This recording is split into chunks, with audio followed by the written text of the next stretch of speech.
Victoria. The secrets of Victoria now. For Legend of Victoria Village, written and directed by Ras Leon Saul. National Culture Center, Friday, May 20th to Sunday, May 22nd, from 8 by Banks, DIH.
On this auspicious day of November 7th, 1839, just more than 1 year after we official emancipation, gathered here in this former courtyard of Northbrook, we, the free Africans, from this yassa area, from this yassa East Coast,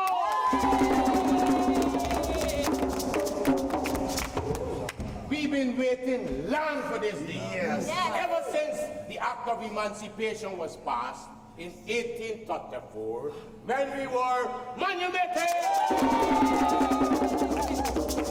We hear you, Boss Africa. We will follow you. Yes. You as the leader. Yes. Then we have to wait until after that dreadful apprenticeship system. Yes. When we were brought here as free Africans for our free proclamation of emancipation for we full freedom. It is better late than never. Yes. It is now or never. Yes. We have come to buy our own land. Yes. We have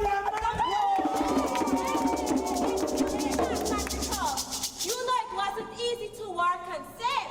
Sometimes, as we all know, we won't even get any pay. Oh, yes. Yes, Belinda, you're right. That's why Sam Buck, who I taught to read and write and count good, was entrusted to guide up all the money so that we could purchase this plantation. So, Samuel Buck, how much money you got there?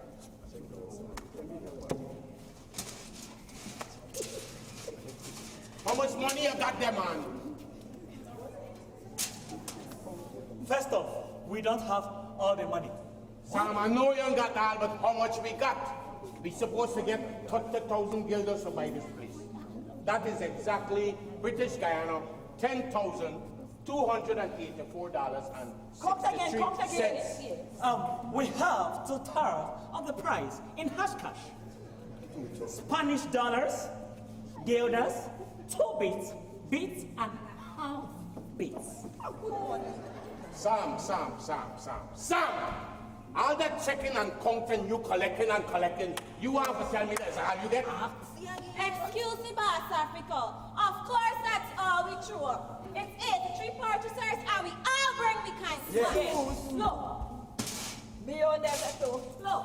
Some of them black with the money they've been buried with. It come from no hard work and sacrifice in no Boss Africa. It wasn't easy to save.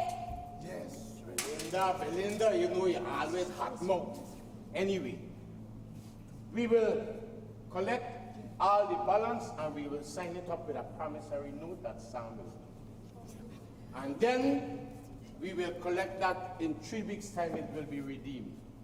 But right now, we're waiting for the executors and the representatives so that we could transact and do this business. That's why I have to clean the place. Because I know that they're coming. They're coming. I smell them. I smell them, they're coming. Yes, them is the representatives. Business issues.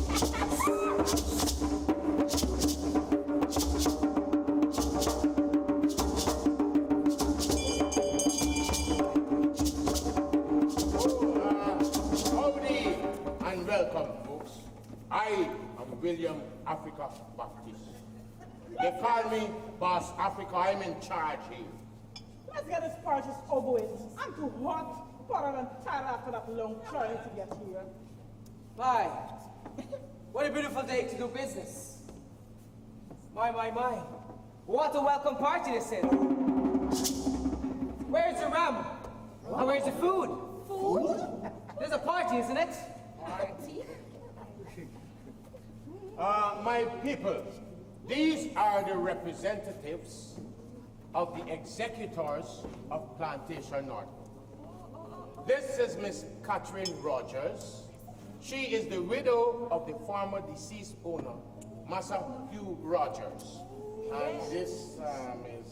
This is my associate, Secretary Young, who looks after the economy and the planters' interests.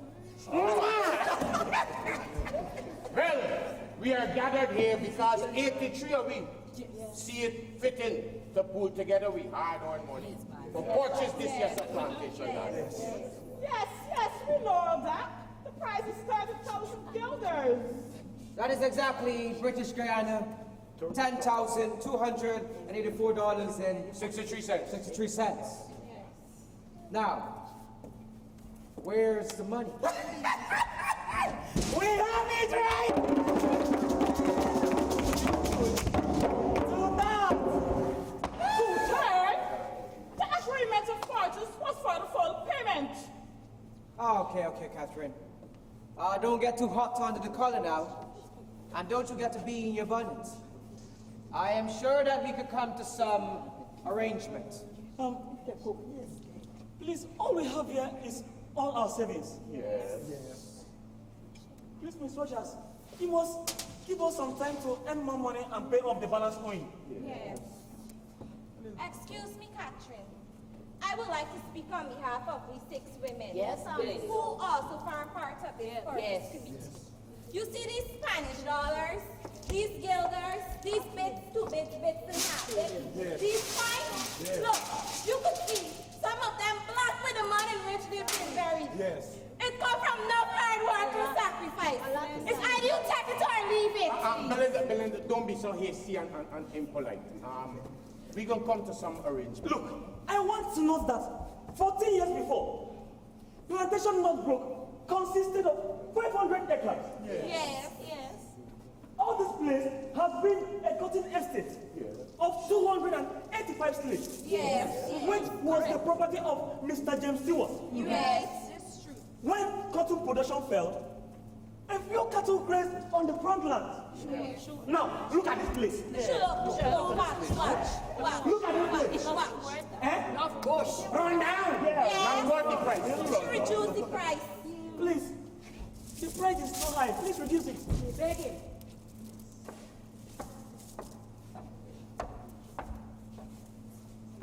Not all your life. You will pay what I'm asking for this estate or you will have to leave. Why?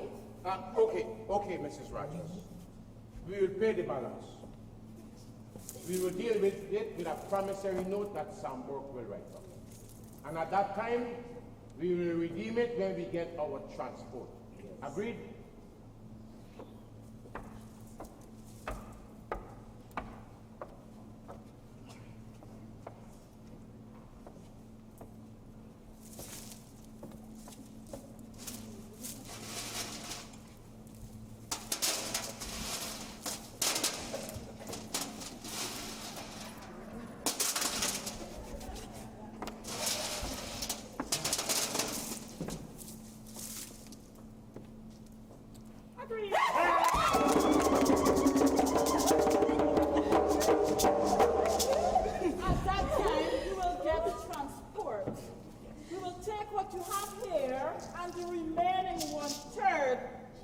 paid or else. Or else what?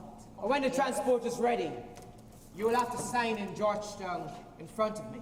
Oh, myself and Sam, we teach you to read and write and come good. We gonna sign on behalf of you. Excuse me, Boss Africa. It's only you he know about going to town. What about we women who representing we? All right, Belinda, you're gonna come with me. Along with young Dash and Yuri. No, that sounds better, Boss Africa. We're going to town. All right. Not here, right? Y'all help Sam take out the money, so Miss Rogers and the thing that could come with. Hey, drop a promissory note. Drummers, and just tell everybody, bless me up with the drums then. We get to sale time. Of sale, the plantation Nordbrook. Yes, my dear secretary. Mrs. Catherine right here, she'll be signing on behalf of her dead husband's estate. And who's signing on behalf of the purchaser? Oh, Samuel Bork. We teach you to read and write and come good. He gonna sign on behalf of the purchasers. Okay then, let's get this over with. Mr. Porter, can you please do the necessary? Right away. You know, today is January 4th, 1840. It's the first working day of the new year. We're gonna start on these documents. 2 witnesses will have to sign for both parties. Oh, myself and Belinda Hopkinson, we gonna sign for the witness. Sign? Excuse me, but I don't know how to write. That's okay. You can put an X. Oh, okay.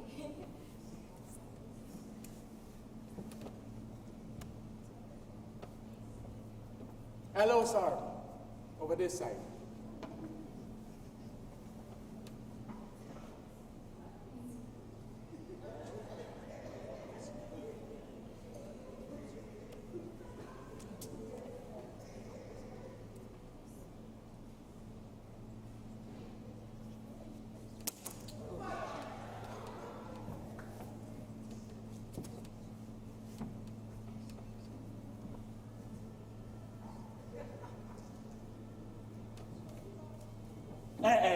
Shift and stay more comfortable. Mr. Porter, can you hurry up, please? Right away.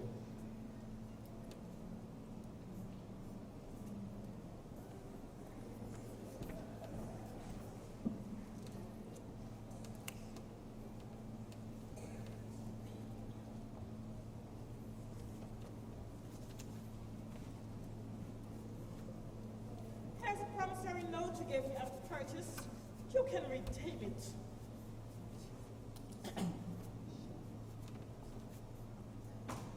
Thank you, Miss Rogers.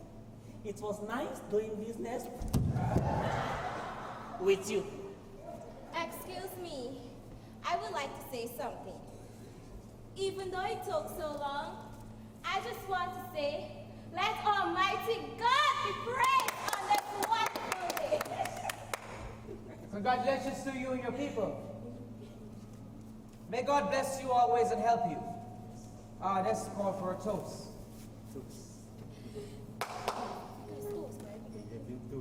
Bread.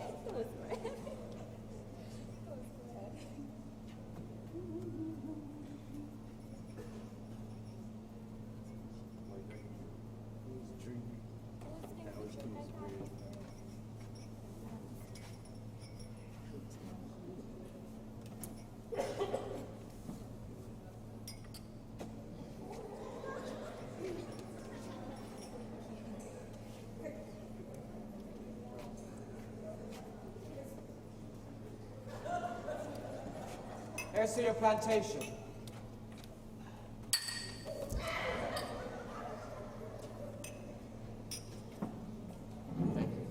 Now, what's your plan for your plantation? Oh. Yes, Secretary. Some of we slaves were living on the north side of the plantation. We setting up for residential purposes, you know, like big fancy house like you and the lady living in. And then when we were living on the next side, man, farming, some big dasheen and edo and cassava and some big yams. Plus, we want to replant sugar cane instead of cotton. Sounds good. Seem like you people still have faith in the prosperity of the colony. Yes, so much so, Secretary Young, that I have a letter that I would like you to give to Governor Light, asking the Queen's permission for us to rename our plantation Victoria. Yes, yes. Victoria? Why? Because, lady, we see it as a sign of thanks to the most gracious Queen in England for giving we emancipation. Yes. Read the content of the letter for me, and let me see if we'll find favor with Her Majesty. Oh, Sam Burke. Sam, he could read and write and Congo like teaching. Sam, read this letter. Read good. Thank you.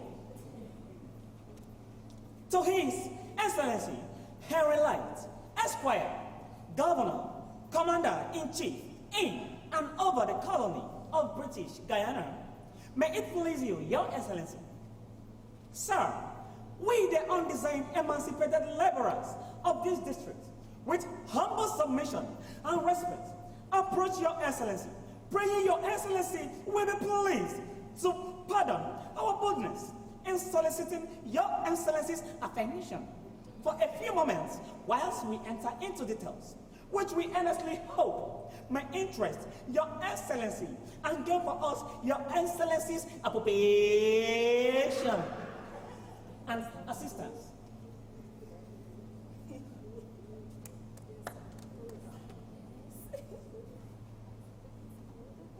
On the 17th day of November, we jointly purchased from the executors of the late Her Rogers, Esquire, for the sum of $10,284.63. Thank you. This plantation called Northbrook, containing about 500 acres of land. As we have been enabled to pay the purchase money principally from out of our savings since we obtained our freedom, we cannot refrain from expressing how thankful, how grateful we are, how indebted we shall ever be to all those noble-minded individuals who were mainly instrumental in procuring and giving us that freedom. Yes.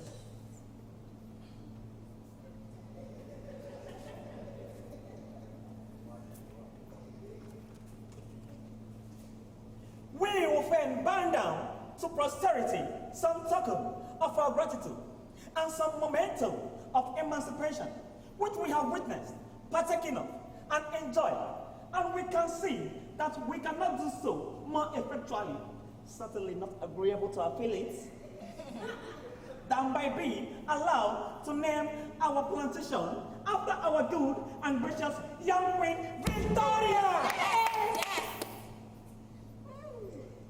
We therefore humbly and earnestly pray that Your Excellency will be pleased to represent our wishes to Her Majesty in such manner as Your Excellency may be likely to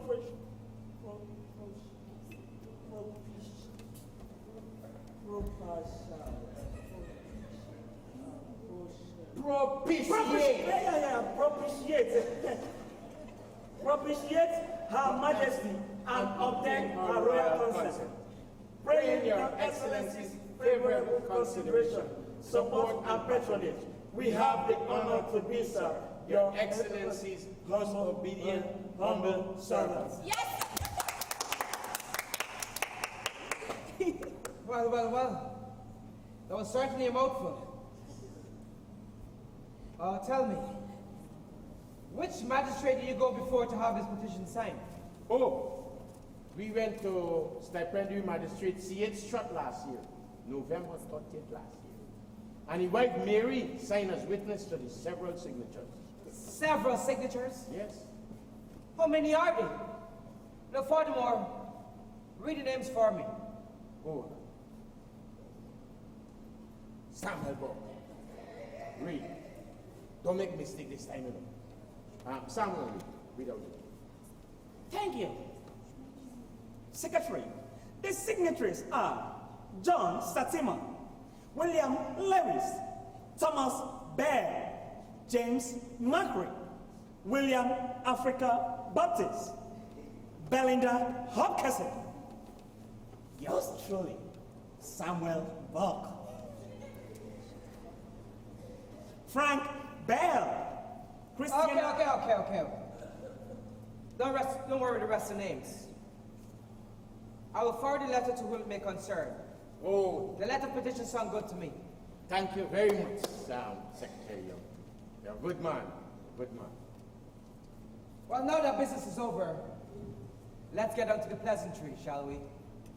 You can have some refreshments before you head back to your plantation. Or if you like, you can take a walk in my lovely flower garden. Flower garden, them soft, like daffodil and marigold and so, you know, like that. You like big cassava and dashing and big yam and some planting. Okay, here's your transport.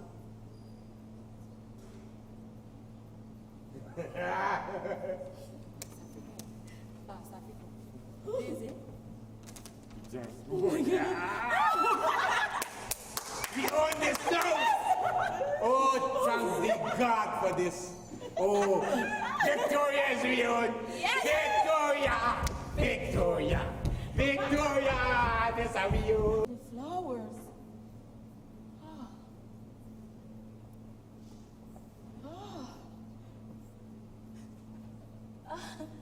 Please accept this flower as a token of my friendship. Thanks, my supporter. But wouldn't Secretary Young mind if you pick his beautiful flowers? No, he won't. And you can call me Thomas. My full name is Thomas Porter Jr. And what did you say is your name? Dorset. My name is Dorset Euro. But I must be going back now. No, don't go. What's the hurry? Stop. I'm enjoying your company. So you used to pick cotton at Nordbrook? No, my supporter. Not at Nordbrook. I'm from Ansgrove. But I pick cotton on the plantation there. And I save my money with the rest of my people to buy Nordbrook. Cotton, huh? Why not sugarcane? You know, out of the two, I don't know which one is more laborious. Anyway, you're now plantation owner, my black cotton. What did you just call me? My black cotton.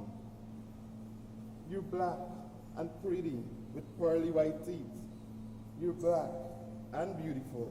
No, I'm not your black cotton. I don't like that name.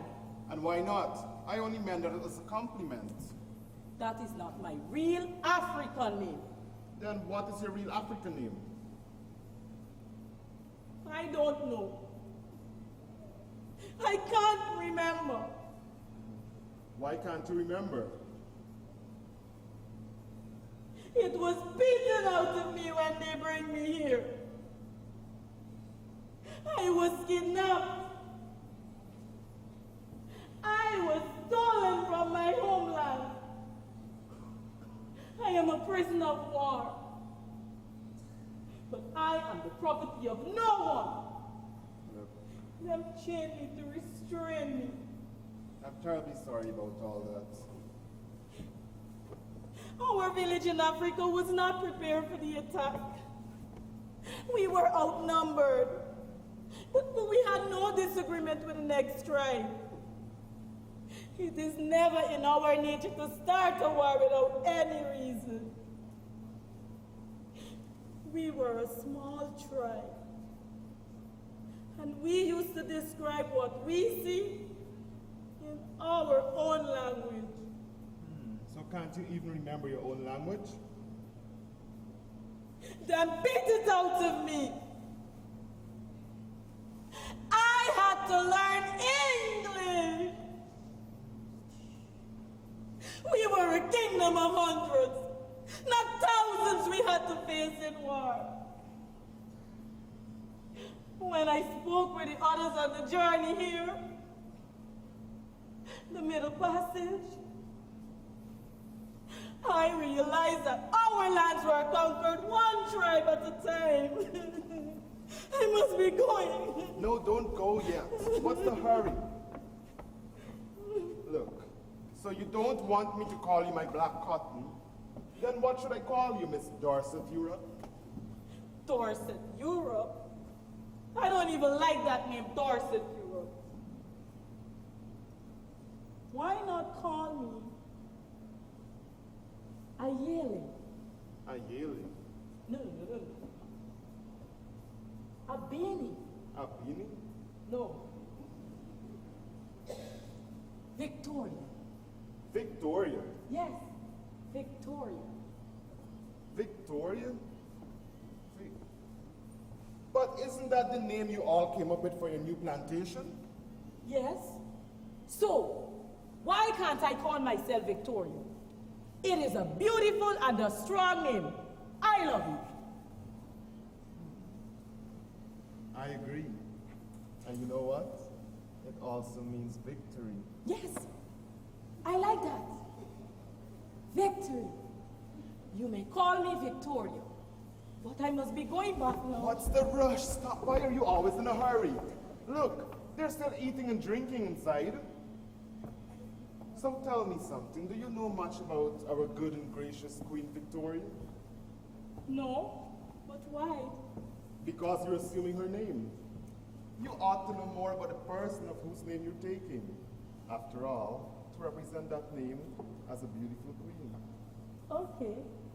So, who was Queen Victoria? Queen Victoria. She's Dorset Europe. We've been looking all over for you. Look, she's not ready to leave just yet. But we're leaving now, Master. Then leave without her. I'll bring her later. Look, my support, I don't want no trouble. Let me go, please. Trouble? You done gone and get yourself in trouble mixing in here with Master. If Sambar finds you, What are you gonna do? Eh? Who the hell is Sambor? Look, Sambor is not my husband. Look, this woman is a free agent. And right now, she chooses to be here in this garden with me. When we finish conversing, we will join you. Now please, leave! I said leave! yes, Master.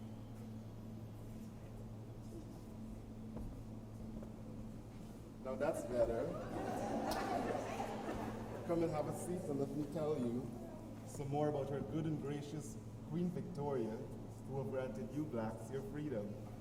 We had to fight for our freedom. We made lots of sacrifice. The Queen, she just helped us out a little. Okay. Well, until 1817, Edward's niece, Princess Charlotte of Wales, was the only legitimate grandchild of George III.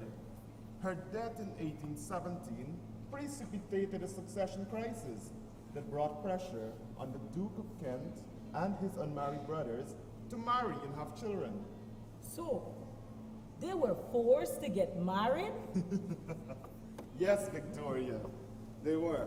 Well, in 1818, the Duke of Kent married Princess Victoria of Saxe-Coburg-Saalfeld, a German widowed princess who already had 2 children, Karl, the 3rd Prince of Leiningen, and Feodora, the Princess of Leiningen.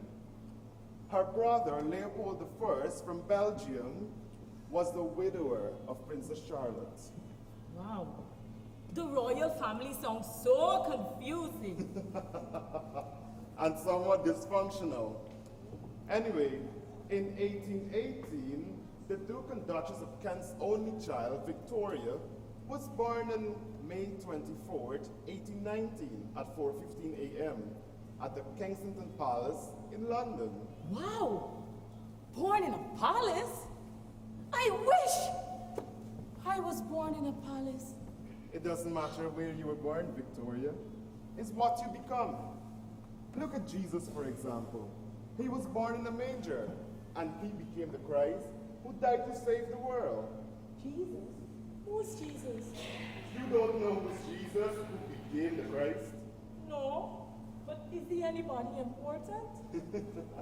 Yes, Victoria, he is, but that's another long story.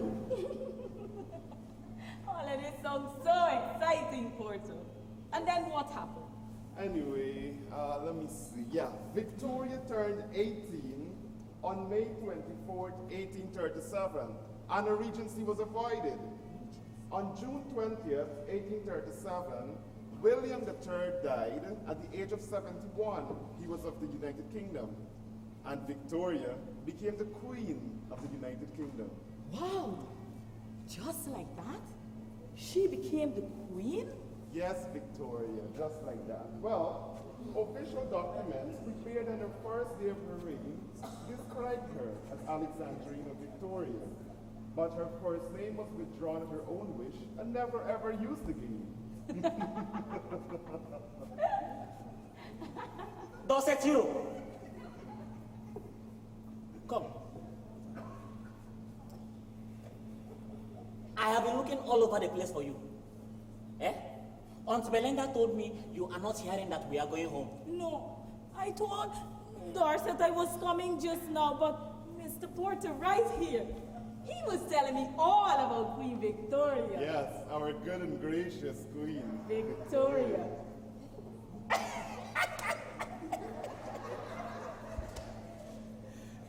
Queen Victoria, come, let us go. I said, come, let us go. You look at her.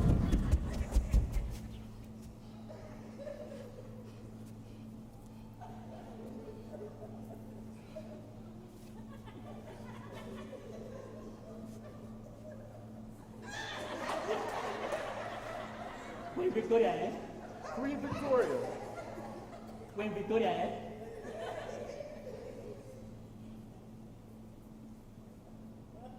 Queen Victoria, eh? You think I'm a slave? Queen Victoria. Queen Victoria.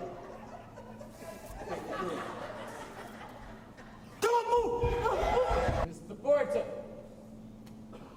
You can also see if I've asked Mistress Rogers to join us.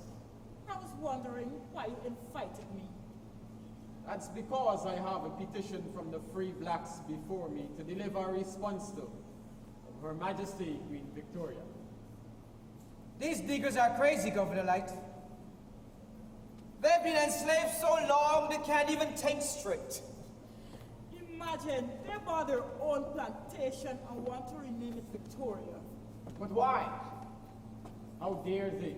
And they want to name their plot of barren land after our queen? Yes, they feel that our dear queen was responsible for their freedom, the abolition of slavery. What irony. Indeed, what irony, Porter. But let me tell you all, little do they know that their dear beloved queen benefited immensely from the transatlantic slave trade in Africans.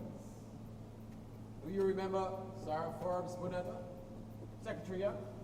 Of course I do. She was a little African princess that was captured at age 5 by slave raiders in West Africa. Then she was rescued by Captain Frederick E. Forbes, then presented as a gift to our very own benevolent Queen Victoria. A gift, eh? Porter, what are you laughing at, sir? Yes, she was given as a gift. Oh, tell me, my dear magistrate, what do you find so amusing? Oh, it's nothing, Governor, sir. Nothing at all. Really, it's the absurd thought of a gift to the queen of a slave girl. After all, she owns so many slaves. Porter, what do you know about our queen? You and the other colonial officials have been in these colonies so long, and you lost sight of time and relevant information. And you represent Her Imperial Majesty. Yes, Governor, sir. I know that. So tell me, what do you know about our queen, Mr. Porter? Any secrets? Secrets? Yes. Secrets? No, sir. Not all I know of. So tell me, what do you know about our queen? Enlighten us all. Gentlemen. privately. We all know that our dear Queen Victoria's always attempt to influence government policy and ministerial appointments. That's no secret, young. Look at where we are. Boring, hot, humid, mosquito-infested, rum-drinking British Guyana.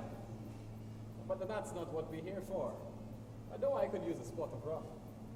Some tea will do better. Too early in the day, too hot to drink rum now.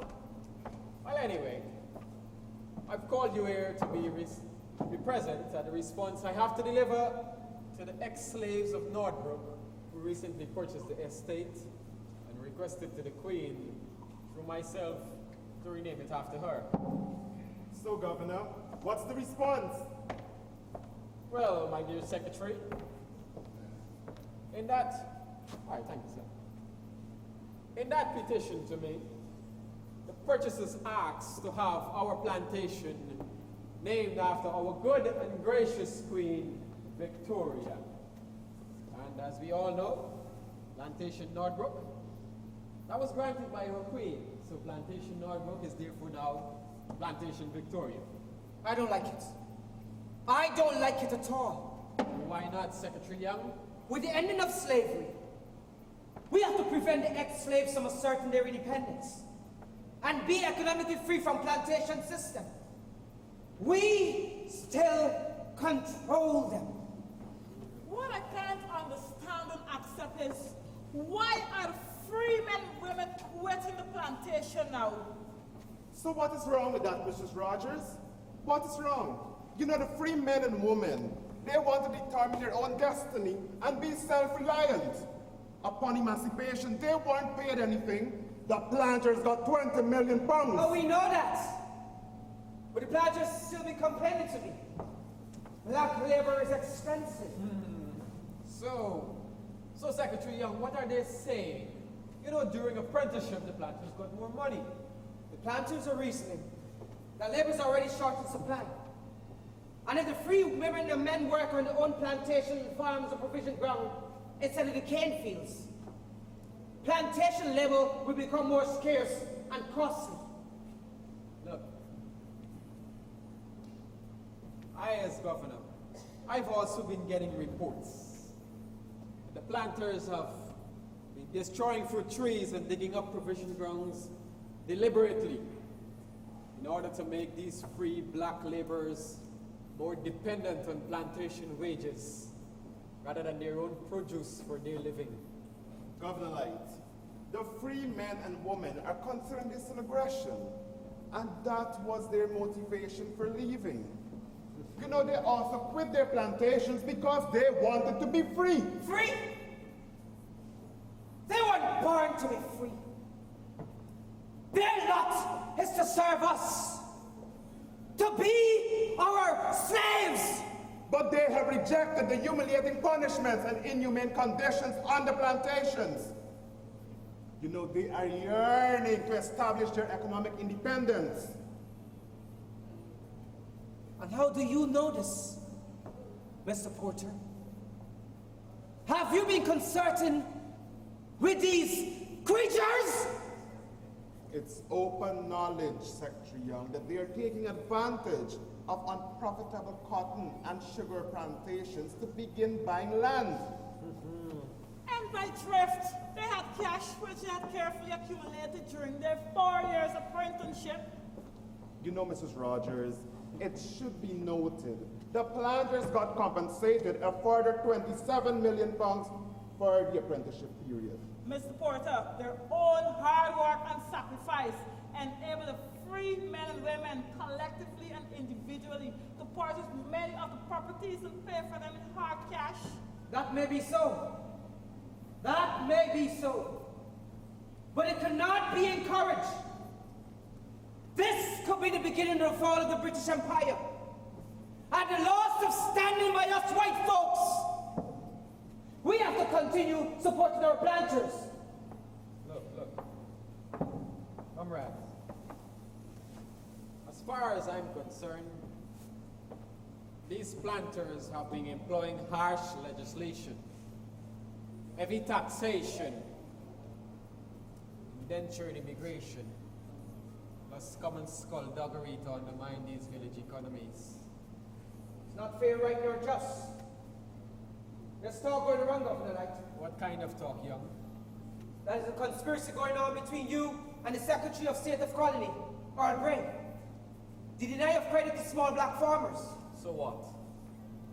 So what, Secretary Young?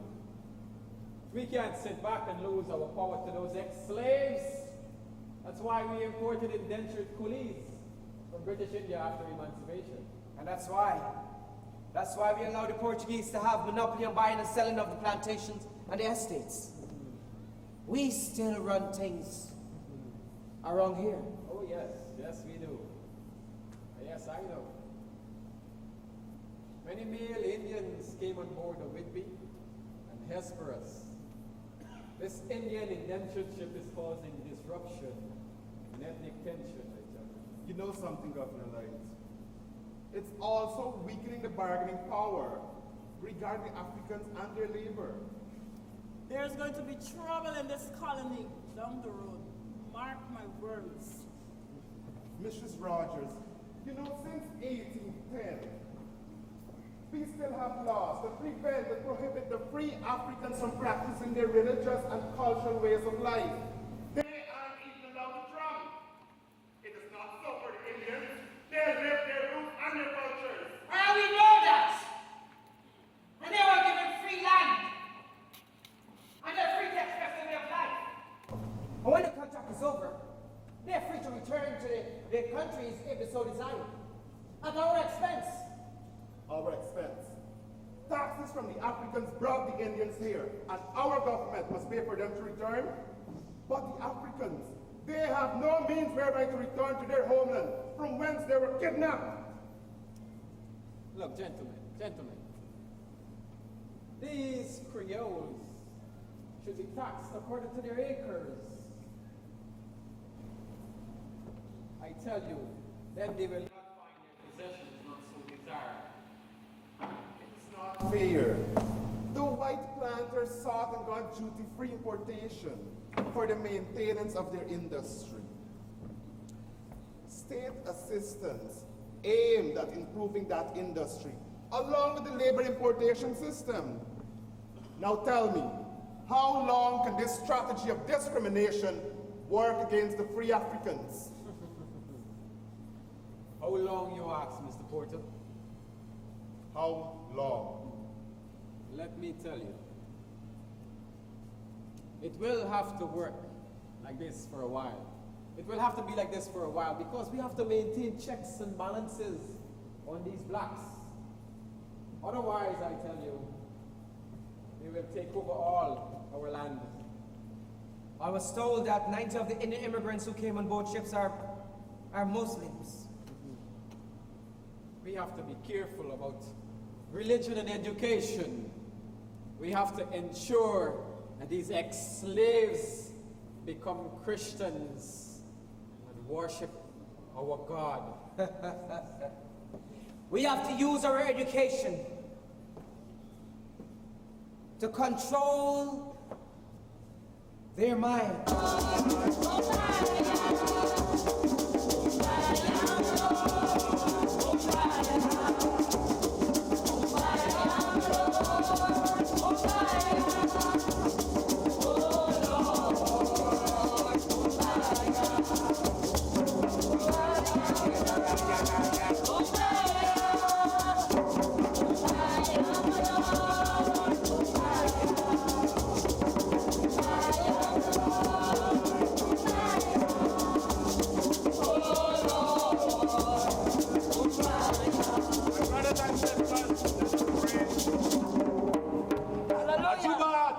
Departed ancestors at Juba.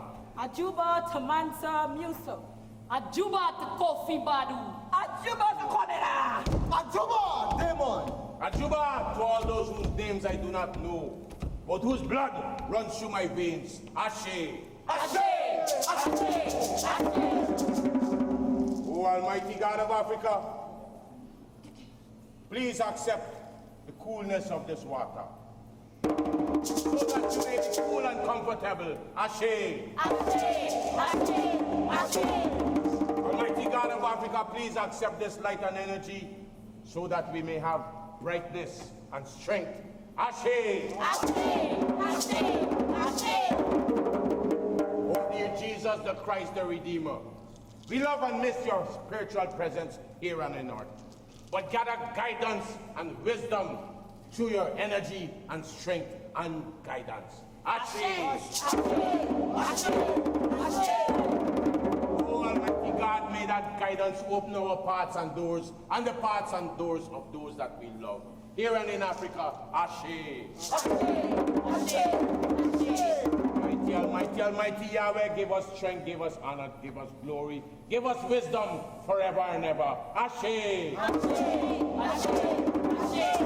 Mighty God of Africa, bring peace and love and prosperity into our homes. Ashe. Ashe! Brothers and sisters, you can sit. Today we have a special visitor amongst us. He is from the nearby community of Kovanjan. He is a spiritual brother from India. He is also a Muslim scholar. He came to this colony as an indentured worker and a missionary. Brother Tariq Abu Bakr, please step forward. Assalamu alaikum wa rahmatullahi wa barakatuh. May the peace and blessings of Almighty Allah be with you. My spirit brother and friend, Boss Africa here, has invited me to your village today because he says I should get to understand your culture more and get to know you better, since we will be living together in this beautiful colony of British Guyana for many, many more years to come, inshallah. Excuse me, brother, whoever you call yourself, what part of India you really come from? I came from Calcutta. But I am Muslim, not Hindu. 90 Muslims came on the ships, Whitby and Hesperus. Why do you ask, my sister?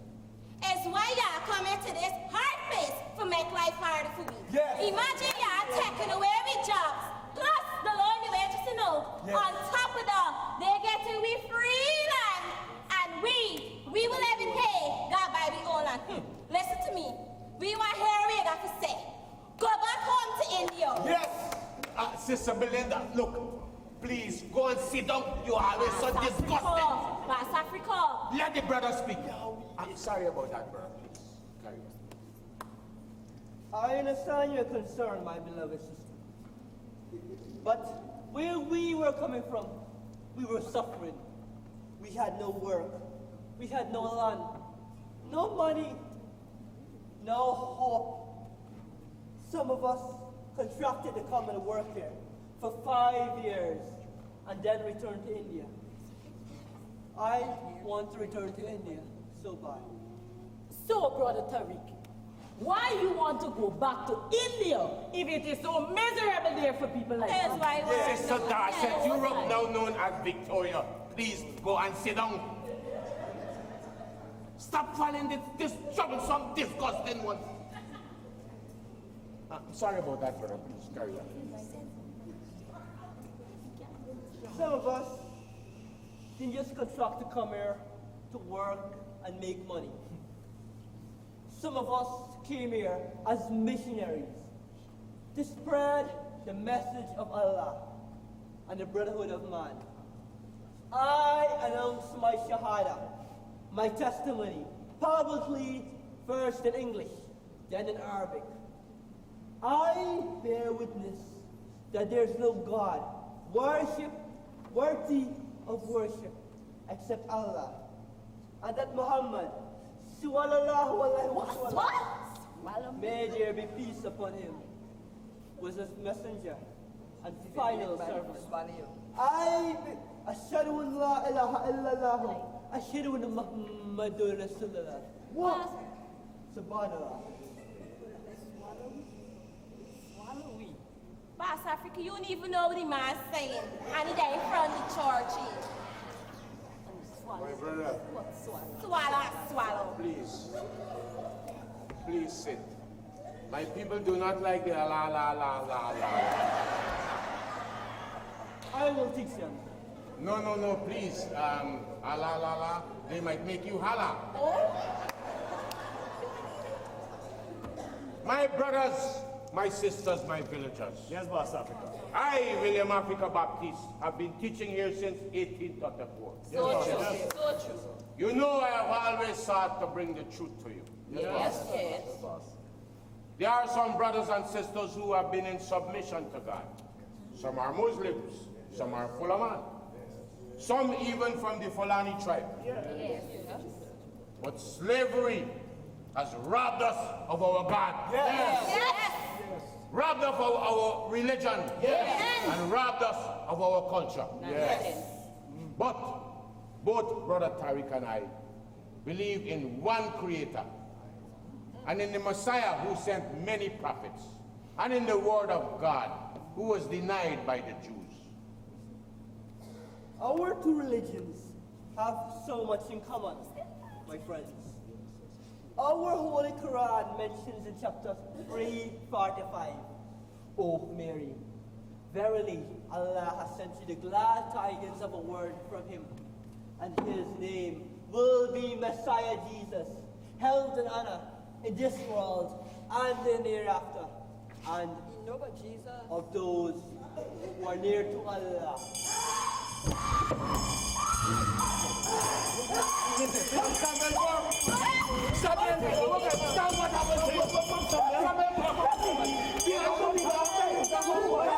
You know, make you see a rose. Excuse me. What he doing here in charge is supposed to be on daddy dam. Help me!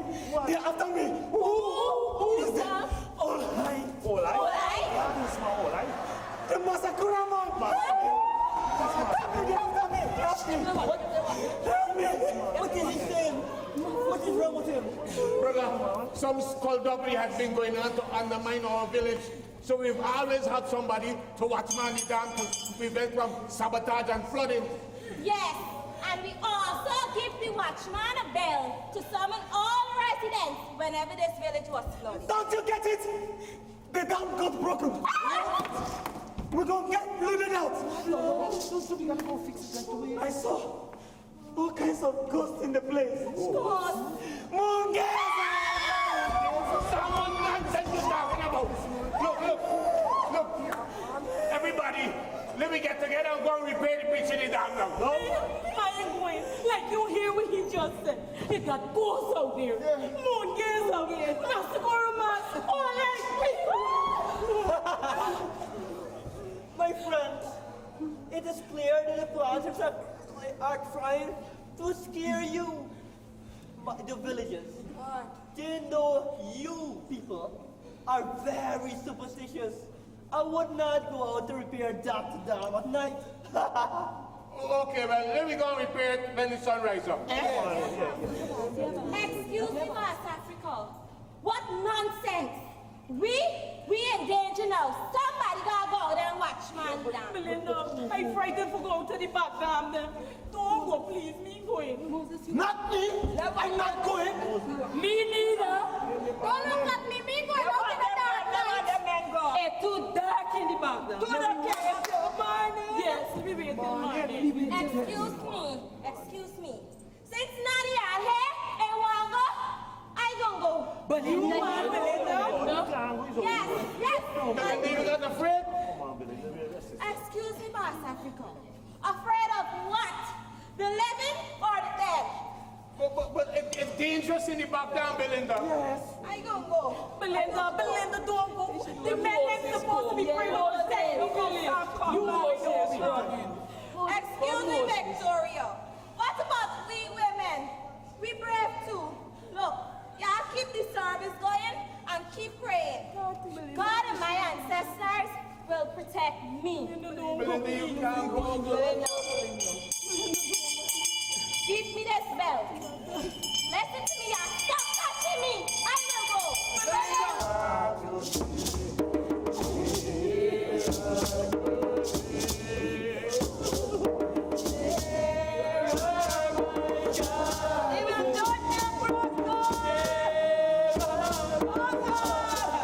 Today,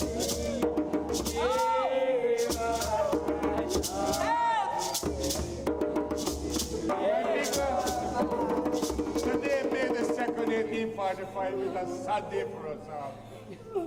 We managed to repair the bridge in the dam, but this morning we lost our dear sister Belinda. Now we have to bury her. Why? Why, Lord? Why, Aunt Melinda? Why? You got so sudden. The planters murdered you. Aunt Belinda was a brave woman. Strangled with her own scalp. She sacrificed her life for we. We will never forget her. She will go down as a legend and a martyr for this village. The soul God to the Almighty. And never prosper we move. This one is from me to you.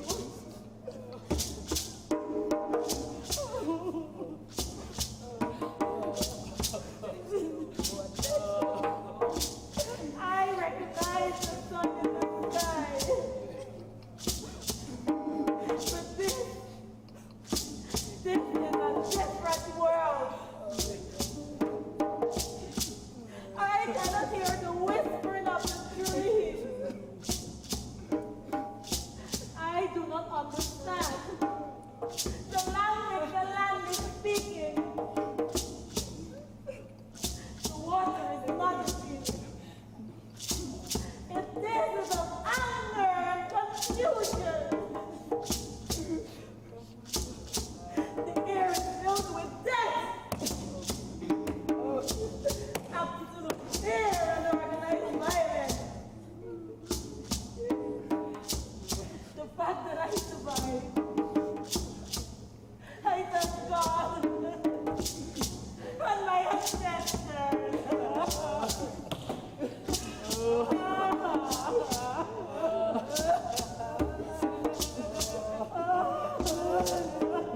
When it comes to heaven and hell, it sounds like life on the plantation.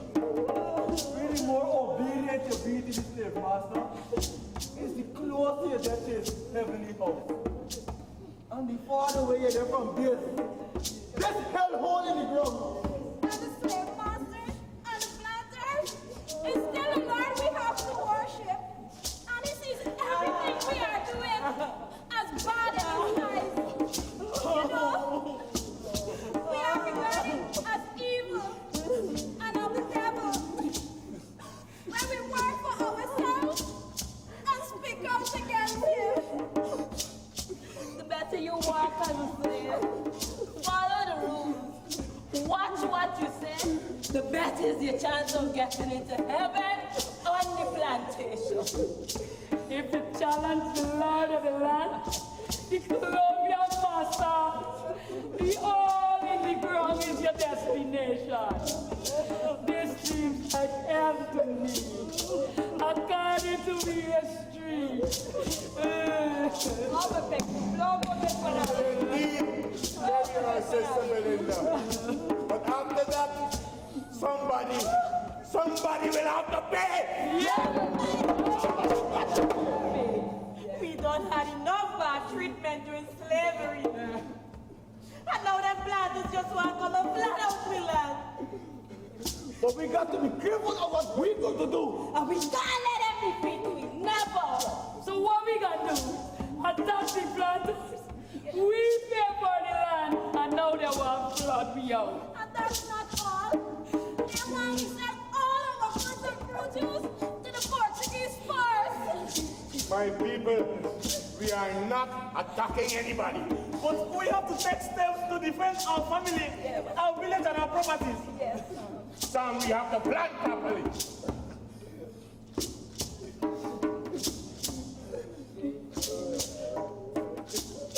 I suggest we should set up a management committee for the village to ensure the security of our lives and our properties. That sounds like a good idea, sir. That's a good idea. What do you villagers say? Yes. Hallelujah. Now we start up a management committee. We got to protect ourselves. Collective security for surety. Yes. Now that Sister Belinda is dead, we have to set up regulations to manage our estate properly.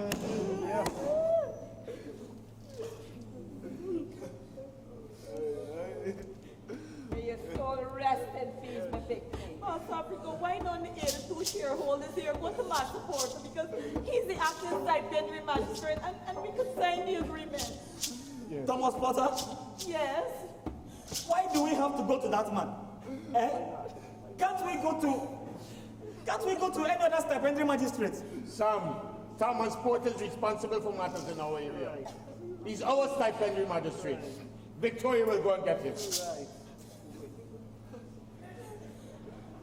You cannot go. We need you here, Sam. Yes, sir, we need Okay, Boss Africa, you say so. Victoria, go and get Master Porter. We'll meet with him at the church school this afternoon. After we have repaired the breach and buried our dear sister, Belinda Hopkins. Go now, go and get him. Yes, Boss Africa. I'm going right away to get my support. We'll go back. Yes, Victoria. You've changed your name from Dorset Europe several years ago. That's right. And don't you forget it. Okay, I won't. So, the villagers of Victoria would like to establish a management committee, and they've sent you here to get me to oversee a meeting this afternoon. Yes, that is what we want. Look, I come here straight to your office, directly from the Baghdad, where we find Aunt Belinda strangled with her own scarf. Strangled? Yes. With her own scarf? That's strange. I left the rest of the villagers burying her.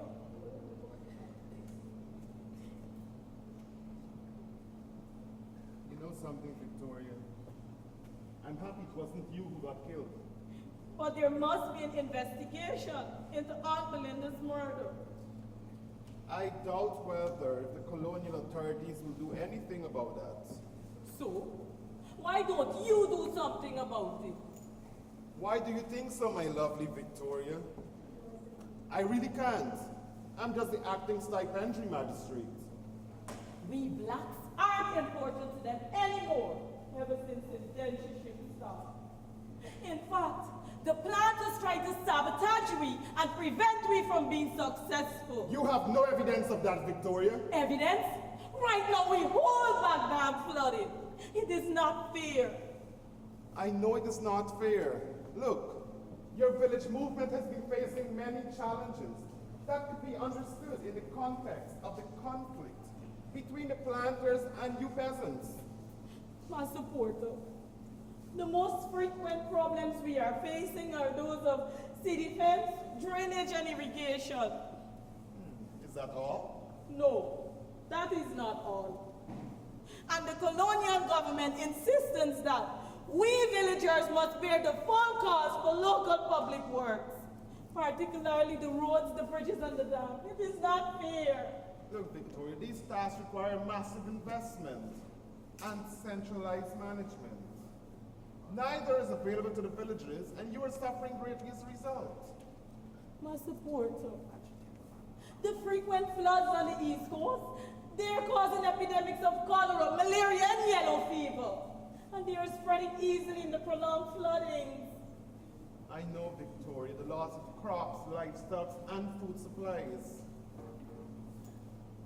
You know, altogether with disease, is debilitating to the villagers and decimating the population.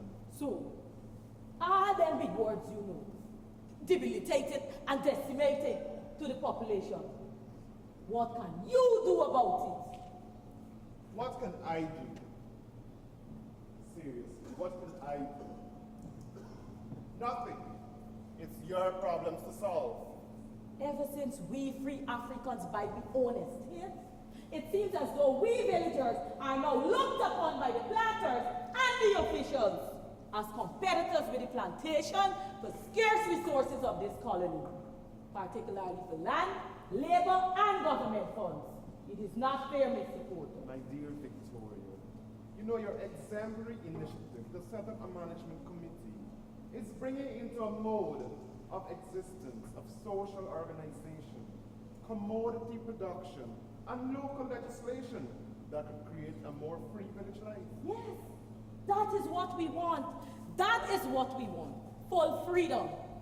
Ever since the apprenticeship start, we not getting we proper wages what we earn. But Victoria, you know there's work still available in the other plantations. Which work? No, the Indians getting free land and they're not being flooded out. We got to sell our goods and produce cheap, cheap, cheap to the Portuguese. And you know what? They sell it back to we. Their goods, very expensive. It is not fair. I know that, Victoria. You know, life is never fair. You were lucky to have survived till now. You know something, Victoria? I've always been attracted to you. Yes, yes, yes, I know that.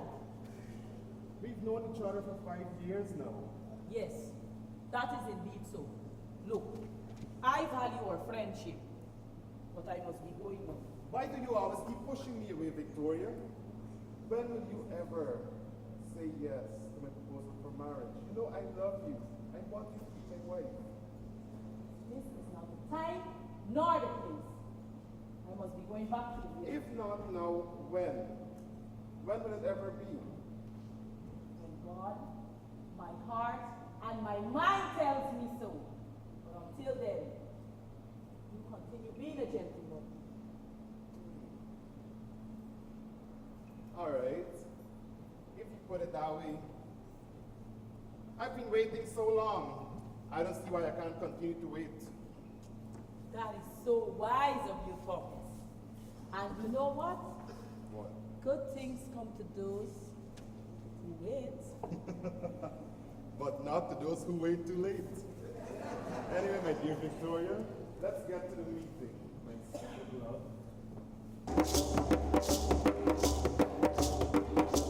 She's gone to heaven. Our dear sister Aunt Belinda is no more here on earth with us. Yes, she was a brave woman. Aunt Belinda Hopkinson is a martyr. May she rest in peace. Yes, she gave up her life to save our village. Yes, boss. No matter how long it takes, Boss, I can find the persons who killed Aunt Belinda.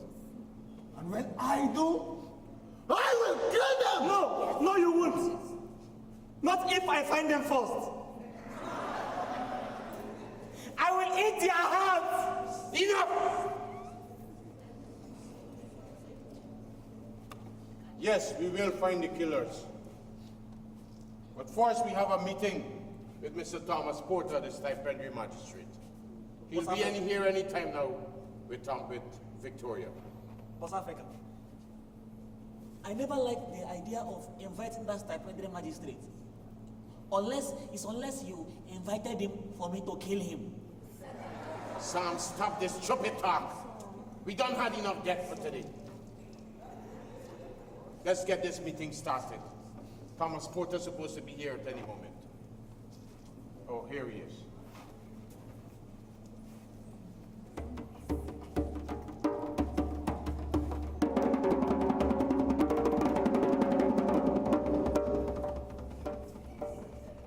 My fellow villagers, we have in our midst our stipendiary magistrate, Mr. Thomas Porter. My people. Welcome, Mr. Porter. Thank you very much. Mr. Porter is here to help oversee and to set up our management council that Mr. Burke right here had proposed. Which Mr. Burke? Eh? How would he know what we want? He does not live here in this village. Yes. Mr. Porter don't have to live here in our village of Victoria to help look into our affairs. Eh? Okay, how can we trust him to take back to his superiors the right thing that we decided on? Look, Mr. Burke, I am here in my official capacity as acting stipendiary magistrate. I was invited here. I have no ulterior motives whatsoever, and I'm not here to impede on your development. In fact, I am here to assist. Well then, as you're here to insist, I will read to you our covenant entitled Agreement Entered Into by the following persons in the name and on behalf of themselves and the other proprietors of Victoria Village for the good regulation and the general benefit of said estate. Good, very good, Mr. Baptiste. That's certainly a mouthful. But what does this covenant really covers? First,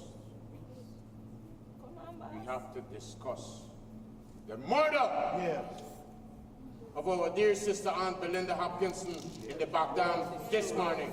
Yes. Our land is also, even our dam is also breached because of a breach in the dam. And we suspect sabotage. Hey, Sam! What's the matter with you? Leave me! That's the magistrate!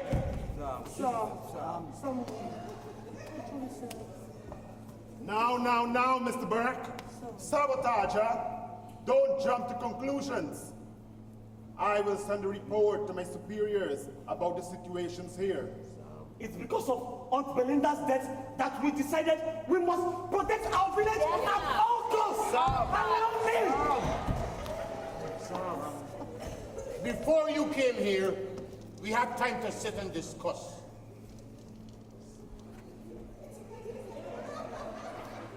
Stay, Sam. Our village has decided on 20 regulations for the management of our estate. 20 detailed regulations, huh? Yes. This includes the election of office bearers, prohibition of drunkenness, gambling, coursing, observing the Sabbath, sale of properties, use of firearms, among others. That's very good, Mr. Baptiste. Interesting. And you know what? This is bringing to a mode for other villages. You know, this is an example to other villages. It is an example. That's why I will continue reading the covenant from our 20th article. Go right ahead. It reads in part, calling to mind our happy conditions and comparing it with our past state of degradation. We have determined in gratitude to our Almighty Father to erect 2 buildings which shall be used and devoted to the purposes of religion, as a schoolhouse and a church. Yes. Where our children may be taught to read their Bibles and learn their several duties. And where we may from time to time assemble and meet together. And there offer up to Almighty God our humble prayers and thanks for the mercies we have received.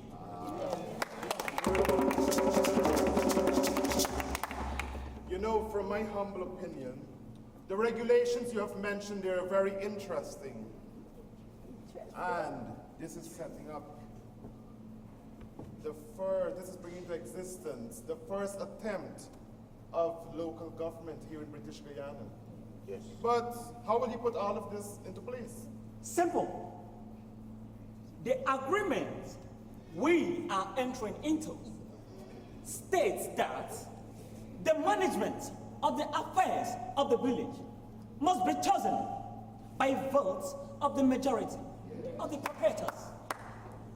This committee must consist of a president, Yes. a treasurer, Yes. a secretary, Yes. and not less than 7 members who are at liberty to add to their numbers. And if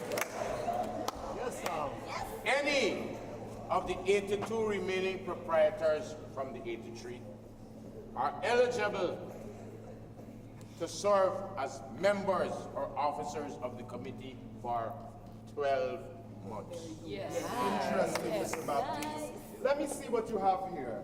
Sure. And I'll Show send you it us. to my superiors here, to Her Majesty's Queen Victoria. Here you are. Okay, interesting. Yes. Well, with your blessings and permission, I'll send this up. and I'm going to keep it for now. Anyway, I must go, so thank you very much for having me. Thank you. Excuse me. I will accompany Thomas, the stipendiary magistrate, to his carriage. Why, thank you.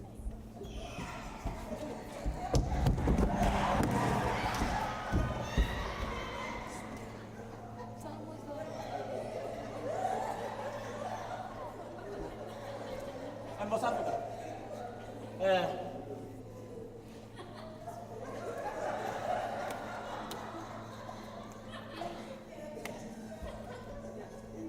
I think the stipendiary magistrate and the planters are responsible for Aunt Belinda's death.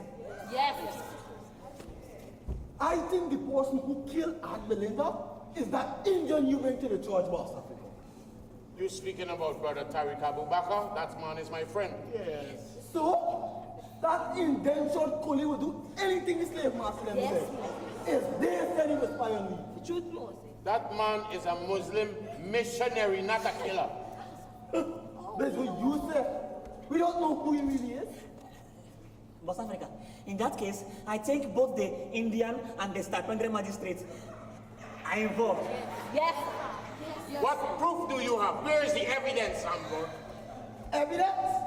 What evidence? I ain't got a gut feeling that it's the coolie. I think the stipendiary magistrate has something to do with it. What nonsense, Sam? Let common sense prevail. Is that damn coolie? I don't like the looks of him. Let me go look for him now. Beat the truth out of him. Hey, Moses! Moses! Moses! Moses!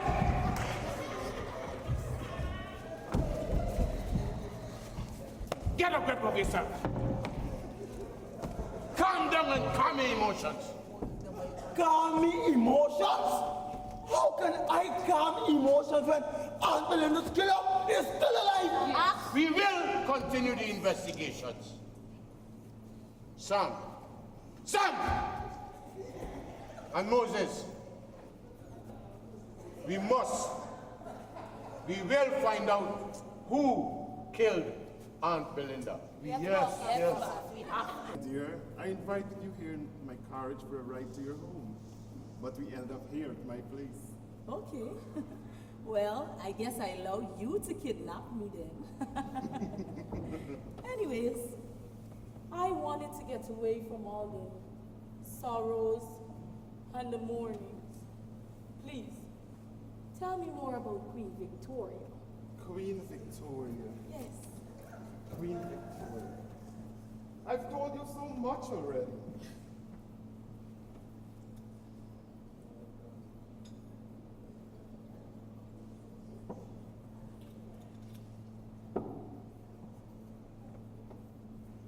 Here, have another glass of wine.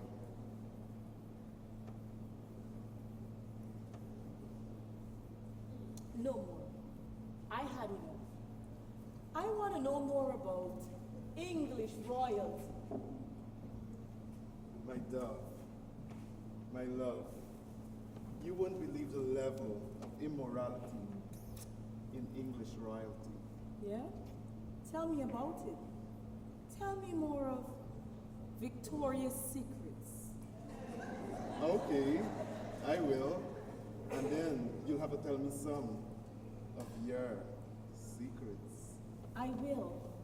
But tell me more about Victoria, the Queen of England. Enough of Victoria. You are my African beautiful queen. What kind of a person was that Queen Victoria?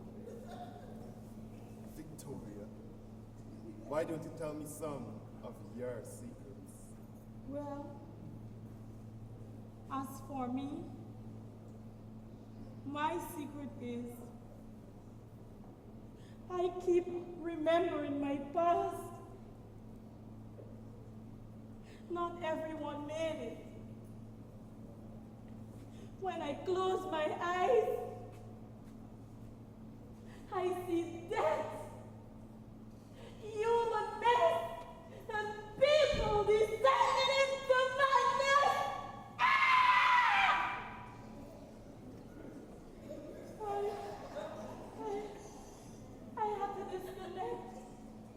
my feelings to survive in my own head.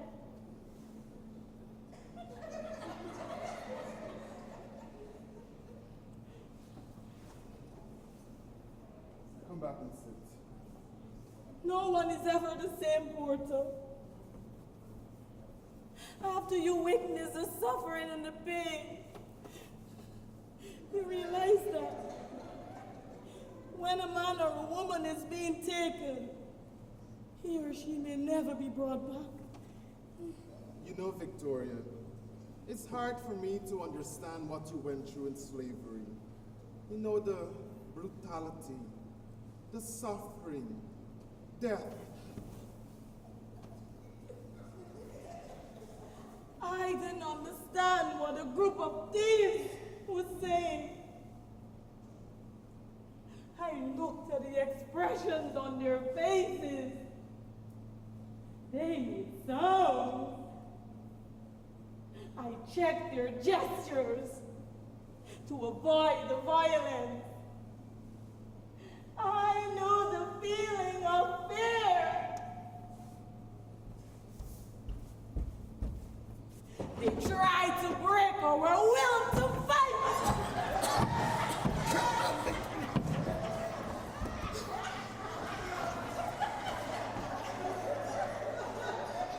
But I am a warrior.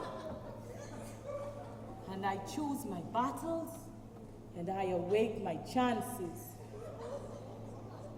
But that's enough about me.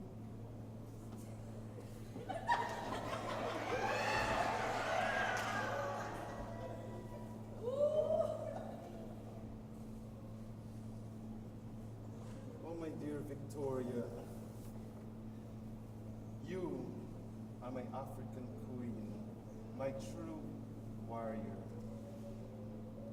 I've never ever spent such an evening with you. Oh, Thomas, my dearest, dearest Thomas, your excessive love and happiness gives me feelings of heavenly bliss I never could have hoped to have felt before. Oh, Victoria, your sweetness, your beauty, your gentleness are so overwhelming. How could I ever be so thankful to have such a woman? To be called by words of tenderness that I've never yet heard used to me before is bliss beyond belief. Oh, this is the happiest day of my entire life. Who is in this house? Who is in this house? Stop everybody say, come and open this door. Come and open this door. You think I know, okay, all right. If you don't open this door, I will open this and I will open myself. Come and open this door. Come and open this door. Stop everybody say, okay, come on, okay. I will wait here for you. Unless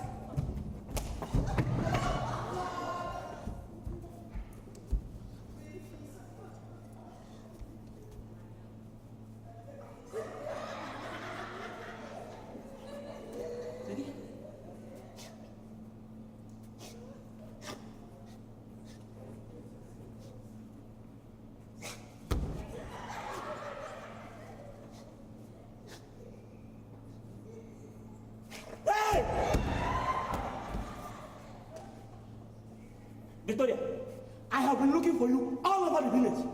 Come, we are going back to the village. Sam, what are you doing here? Get out. I said to leave. I am not going anywhere with you. Mr. Burr, what are you doing here on my premises? Leave this woman alone, or I'll call the tongue. Get out! No! Come and call the town constable! Come and call the town constable! Come and call the town constable!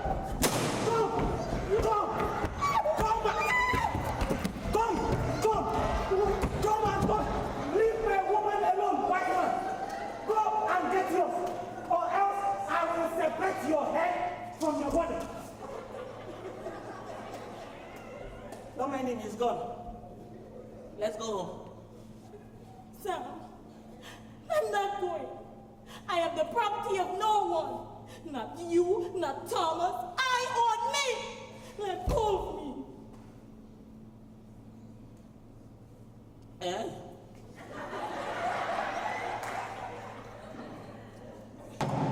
So, you are not my property. He is my property. Come back here. What for?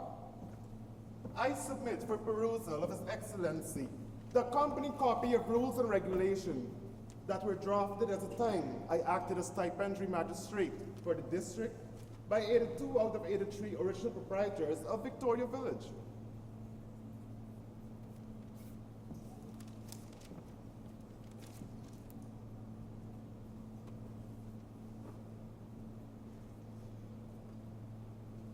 These slaves can't read and write. Mr. Porter, what role you had in drafting this?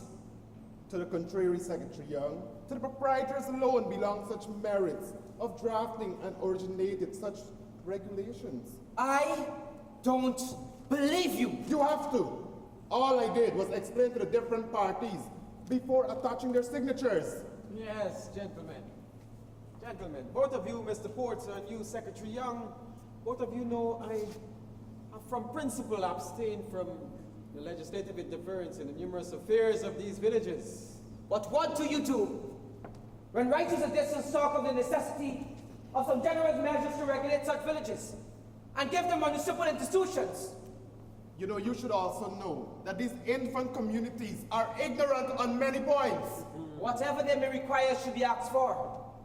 Otherwise, it will be in the power of few designing persons to regulate such villages and which execute such jealousies, which had better be avoided. Look, no inconvenience has arisen yet from leaving the inhabitants of the village to their own arrangements. We have to be careful with these niggers, Governor-lights. Give them a house lot, and they will take the plantation and turn it into a whole damn village. And the planters will be unprepared to aid the villagers in the endeavors. Oh yes. Yes indeed. And because the planter class is striking back at the ex-slaves in order to fulfill an innate need for complete freedom away from plantation life. You know what? You're right, Governor Light. You know, the villagers of Victoria had asked me to report to you of a murder of a female villager, one Belinda Hopkinson, on the morning of May the 2nd in the back dam. Murder? How do you know this is murder, Mr. Porter? Well, what is being alleged to be a murder? Anyway, their land is also being flooded out, and they suspect sabotage by the planters. Sabotage, you say? Yes, sabotage. Well, look. It's common knowledge that these planters are employing harsh legislation, heavy taxation, indentured immigration, and common skullduggery to undermine these village economies. So what do you plan to do about it? Are you on the side of the niggers? Or are you on the side of the planters? Secretary Young, settle down, settle down. Mr. Porter, please read out to us the rules and regulations those darn villagers have come up with. Right away, Governor. Thank you.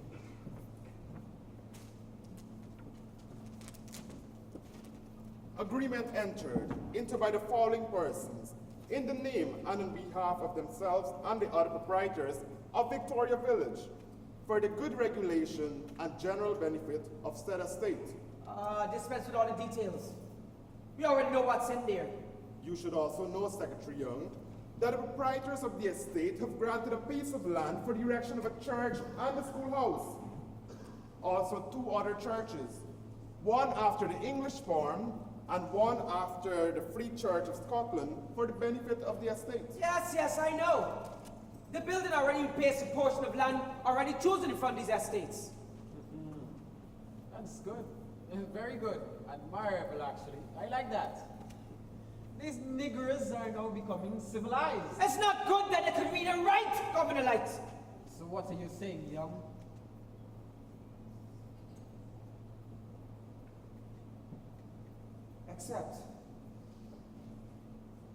except if we use our religion and education to keep the black people mentally and spiritually enslaved. Samuel Burke, our council has received a complaint from Mr. Thomas Porter, the stipendiary magistrate, regarding your behavior in that you threatened him with a machete at his residence in Georgetown. Yes? All I did was to go and get what belongs to me. And I had a machete to protect myself and my woman. Hey! I am not your woman. I don't belong to you nor to anybody else. But we have been living together as man and wife for more than 9 years now. We didn't jump no broom together. You still didn't marry me. Look, I am not your lawful wedded wife. But in time, we'll make children. We'll make more money. It's the truth. It's the truth, Victoria. I love you and only you, Victoria. That is your truth, Samuel. One day, I hope the real truth becomes available for all to see. Then the black man can return to a higher standard. You need to be more responsible. Yes, Sam. Show more respect. Yes, Sam. It's true. Respect. What do you mean, my dear? You embarrassed me in front of the stipendiary magistrate. What? Me? Embarrassed you? I saved you from being raped by him. That is not true, Samuel. To own another person is the embodiment of evil in all forms. I hope my descendants are mentally free to return to their ancestors. Which ancestors? Who will even show them the way? That is why you need me. So, Victoria, what is the situation regarding you and Samuel Burke? There is no situation between us. I told Samuel Burke years ago that our relationship was over. Me? I am in love with Thomas. The hell you are! I will always be your man! No, you're not. You too abusive. You too controlling. You are not much different from myself. Damn it, Krista.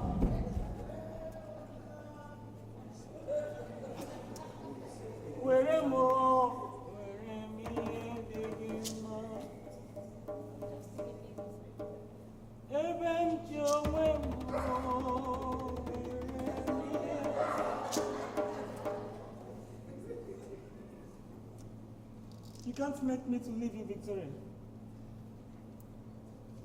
I am forced to mate with women I don't have feelings for.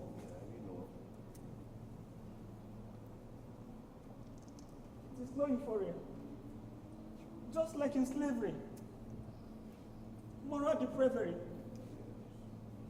Nothing has changed. It is the strongest male matched to the strongest female. But my love for you will be the longest, Victoria. Them planters want we children work hard and be more productive. And them ain't totally giving up on breaking we. We see and know too much. We can never trust them. The future generation, they will have from birth to hole and make them accept that them still slaves.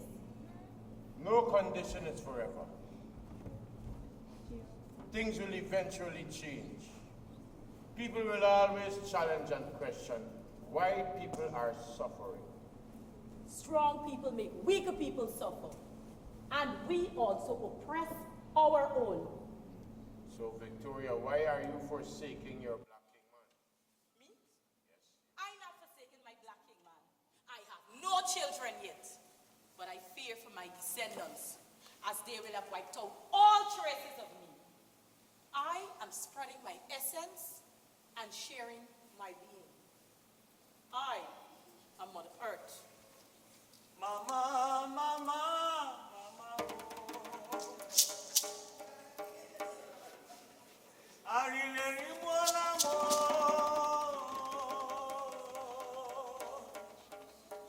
Mama.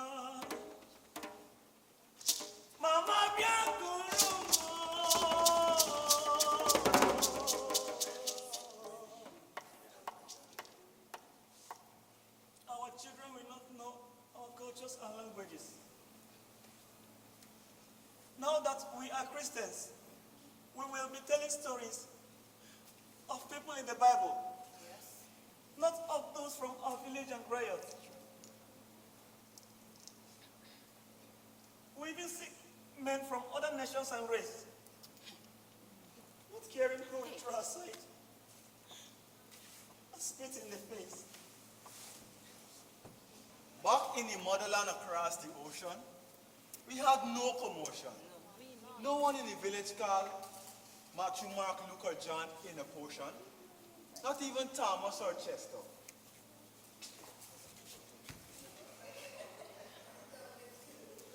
It's just Congo, Bongo, and Shango Alela. Look, Moses, this meeting we call here is not to discuss skin color names. Yes, Maria. We didn't come for discuss skin color and names. In fact, we come for find a way for manage the village and secure we say. It's just about safety and security. We come to discuss our future as a congregation of the church we set. We are here to discuss our children's education and the future of our village.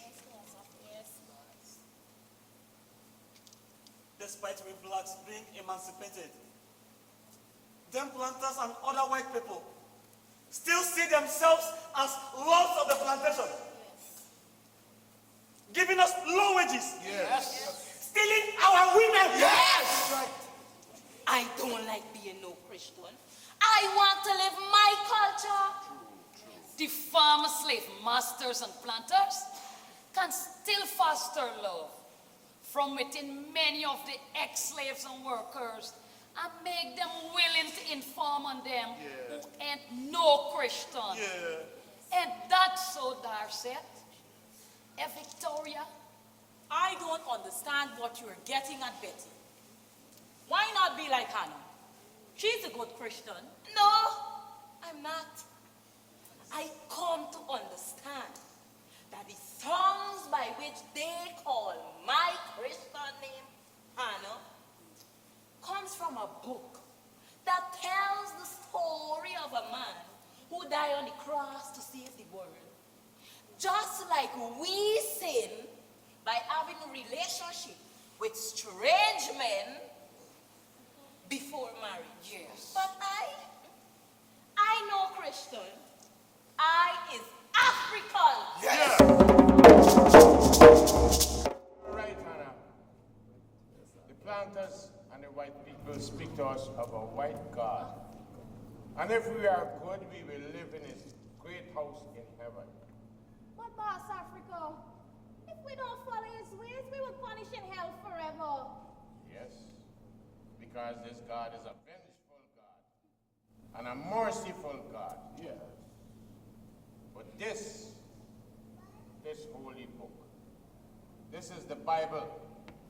This is what we live by. This is our history. Our history. Our history is long before slavery. Yes. Even though we know free, we come from royalty, and we got to go back far over the sea. Our traditions and cultural practices will keep us from the devil before we get punished for practicing our cultures and traditions. You know, Hannah, since 1810, they put a law against the practicing culture, and they want we children to become Christian, to lose their connection with we and the ancestors' ways. On this plantation, I received a lot of beatings to encourage me to change my ways. However, no one can convince me that the white man's God is our God. Yes, Moses speaking. Which God can love us being in slavery? Well, he seemed to reserve his mercy for the one who had us captive. And no matter how evil them be, he doesn't seem to punish them. As regards to he who died on the cross to save the world, I wish he was traveling on that boat that bring me to this mosquito jungle. I wish he was there to save all ill and pregnant women before them white devils throw them in the sea. Yes, Anna. Yes, Anna. When it comes to us ex-slaves, it seems that God and Jesus let everyone have their way. I remember when they catch me in Africa. When they catch me, I didn't know what the group of thieves been saying. Well, I look at the animal expression on them faces. They make songs, and I have to check their gestures to avoid the violence. Because I understand the universal language of fear. Anna, the environment of oppression is not the place to look for someone's better nature. Slavery was an organized operation. A crime against humanity. Yes. Wasn't that so, Moses? Boss Africa, the connection with our ancestors will be lost, along with all their understandings. Many Africans believe that Jesus is their savior. Yeah. Forgetting how our ancestors were slaughtered in the name of this Jesus. Again?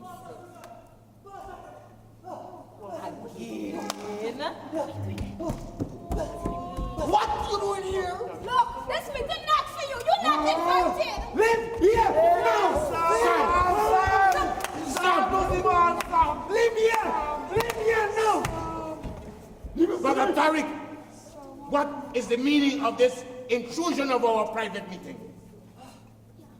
Boss Africa, my brothers and sisters, Assalamu alaikum. Something of great importance was brought to my attention by a good friend in the colonial office. Okay, come on in, and you better explain yourself. I cannot save you all night.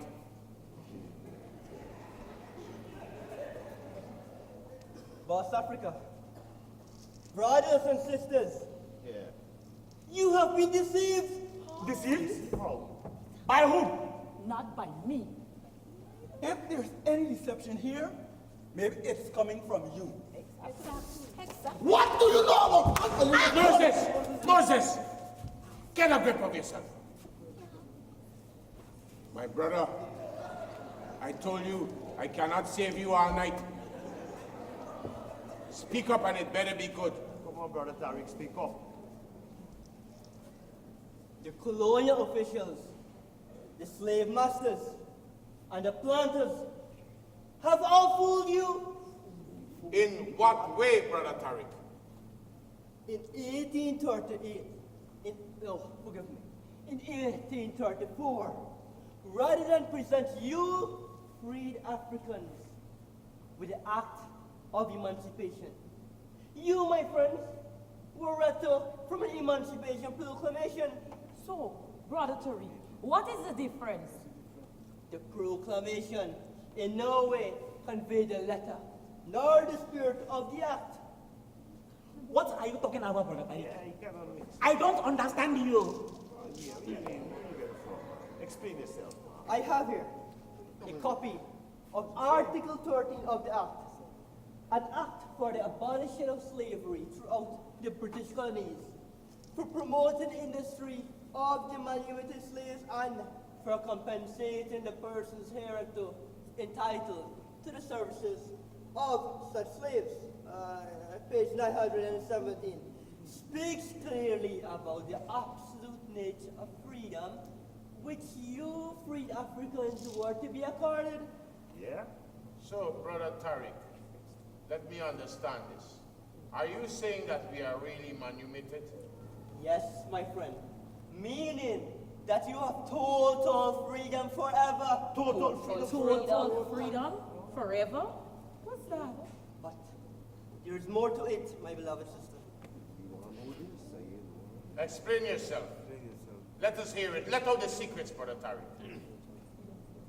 And be it further enacted that subject to the obligations imposed by this act, all and every person who, on the first day of August, 1834, shall be holden in slavery within any such British colony as foresaid, shall upon and from and after the said 1st day of August, 1834, become and to be all intents and purposes free and discharged of and from all manner of slavery, and to the children thereafter to be born to any such persons, and the offspring of any such children shall in like manner be free from their birth.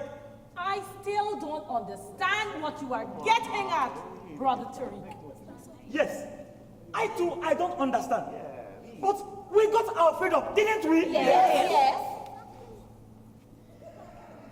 Not quite, not quite. You, my friends, were represented on August the 1st, 1834, with the Emancipation Proclamation read to from the balcony of Parliament. 1838. Yes. From the balcony of Parliament buildings at the head of Brigham were the following words: in your state of slavery and apprenticeship, you were attached to the soil, and though you then fulfilled the decree of the Almighty, yet you had no choice of labor or of your master. Now you have the choice of master, but if you consult your own interests, you will not significantly change. If you are placable, easily calm, gentle and forgiving, industrious and orderly in your new state, you will not only be happy yourself, but be a cause of happiness and freedom to your brethren in other countries.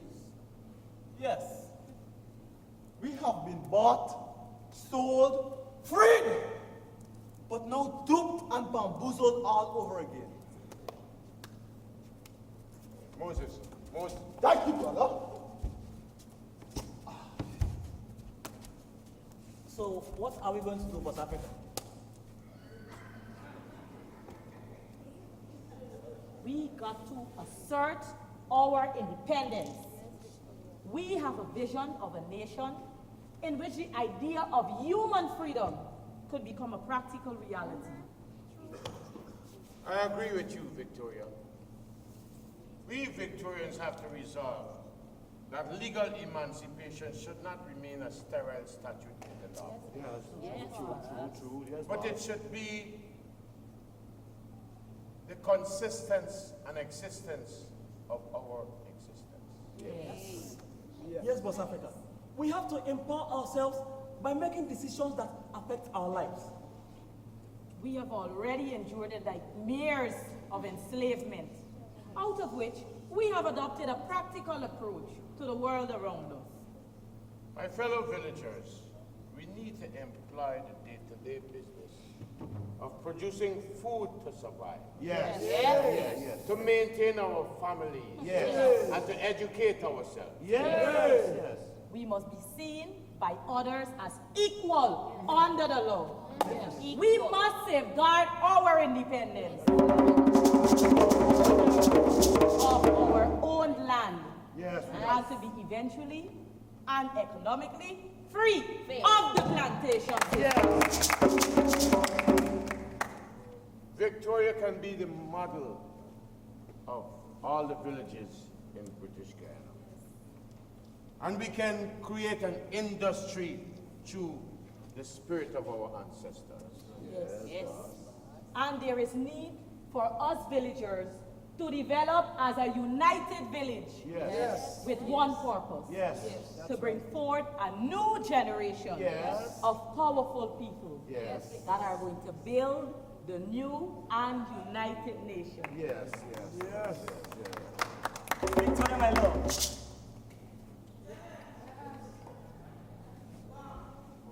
Will you marry me? Me? Marry you? Yes, please. We will raise a family. Not in this life, Samuel Brown. Why? I don't trust you. Exactly, Victoria. You don't trust him? No. Victoria. This man that put in me for you. He could read, right? I don't care. This is you, black No, I'm not going to marry him. I will not marry him. What? Don't marry with them. Marry the man. No. You be careful the man Shadow you will read and choose. write, Victoria. No, Victor, don't marry him. Show she the ring. Ring, ting, ting. Is that a ring?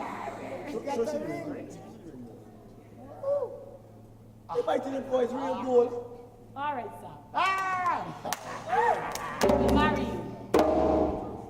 But on one condition. What condition? You have to behave yourself. Yes, sir. Behave And yourself, I will sir. not be a slave nor your prisoner. I will always be a free and an independent woman. Yes. Yes. Yes. Behave yourself, son.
Celebrating as a golden jubilee.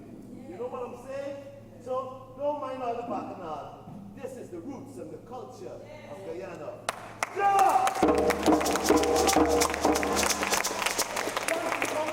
Let me introduce to you this wonderful cast that's heading to Broadway. Kino, the Vindra, on the Rhine. Michael Iglesias. Prima de Mendoza. Brian Goodman. Javier Simmons. Veronica Wilson. Akbar Singh. Maximum Messiah. Max Messiah. From Nigeria.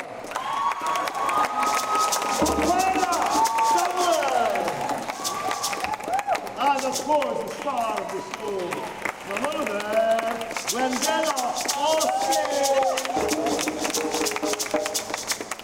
Chantal McLean as Belinda Hopkinson, the Marsha of Victoria. Roxanne Daniels. Here Auntie Beth, here Auntie Beth, here Auntie Beth, here Auntie Beth, here Auntie Beth, here Auntie Beth. Who's the other for? South Africa! Justin Isaacs. David Nelson, a.k.a. Ras Max. And my dear beloved brother, you know, in 1981, we did For Better For Worse right here. 1981, May 28th, we opened it For Better For Worse, and my brother George was the key then. Here we King George of Georgetown. And of course, no show is complete because we're just the tip of the iceberg, as you would know. And behind every good cast is a good backstage crew. So, director. My stage manager, Bryce Jordan.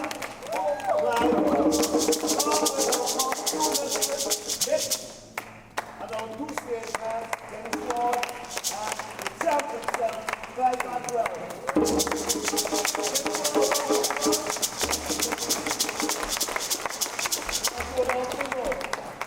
Without the sponsors, we can't do something like this. So we got to bring up all the sponsors. Let's start with Ministry of Education, the Office of the Prime Minister, Banks DIH, Guide Track, BK International.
Give me brass, give me brass.